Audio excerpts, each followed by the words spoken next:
November 2ஆம் தேதி நடைபெறவுள்ள சிறப்பு தீவிர திருத்த அனைத்துக் கட்சி கூட்டத்தில் கலந்து கொள்ள தமிழக வெற்றிக் கழகத்திற்கு அழைப்பு விடுக்கப்பட்டிருக்கிறது. விவரங்களோடு இணைகிறார் இந்த செய்தியாளர் ஜெரி. வணக்கம். மேலும் விவரம்.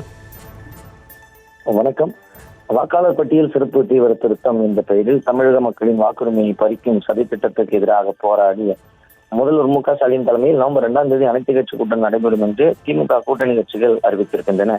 இந்த நிலையில் எஸ்ஐஆர் என்ற வாக்காளர் பட்டியல் சிறப்பு தீவிர திருத்தத்தை அனைத்து மாநிலங்களிலும் விரைவில் செயல்படுத்தப்படும் என தலைமை தேர்தல் ஆணையர் அறிவித்திருந்தார். செய்தியாளர்களை சந்தித்த தலைமை தேர்தல் ஆணையர் தமிழ்நாட்டுக்கான தேதிகளையும் அறிவித்திருக்கிறார். நவம்பர் 2ஆம் தேதி நடைபெறவுள்ள சிறப்பு தீவிர திருத்த அனைத்து கட்சி கூட்டத்தில் கலந்து கொள்ள தமிழக வெற்றிக் கழகத்திற்கு இன்று அழைப்பு விடுக்கப்பட்டிருக்கிறது. அரசு சார்பில் வீட்டு வசதி வாரிய தலைவர் புச்சிமுருகன் பணியூர் தலைமை அலுவலகத்தில் வந்து தாவேகா பொதுச் செயலாளர் புசி ஆனந்திடம் அழைப்பு விடுத்தார். அனைத்து கட்சி கூட்டத்திற்கு கலந்து கொள்வதாக ஒப்புக்கொண்டதாகவும் புச்சிமுருகன் தகவல் தெரிவித்திருக்கிறார்.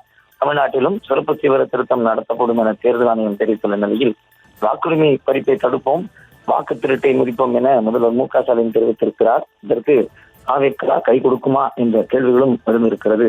தேர்தல் ஆணையத்தின் சிறப்பு தீவிர வாக்காளர் பட்டியல் திருத்த பணிகளுக்கு அதிமுக வரவேற்பு தெரிவித்திருப்பதும் குறிப்பிடத்தக்கது. ஆனால் தமிழக வெற்றிக் கழகம் அக்கட்சியினுடைய பொதுக்குழு கூட்டத்தில் எஸ்ஐஆருக்கு எதிராக தீர்மானம் நிறைவேற்றப்பட்டிருப்பதும் குறிப்பிடத்தக்கது. இந்த நிலையில்தான் திமுக சார்பில் தாவேகாவுக்கு நேரடியாக சென்று அழைப்பு விடுக்கப்பட்டிருக்கிறது.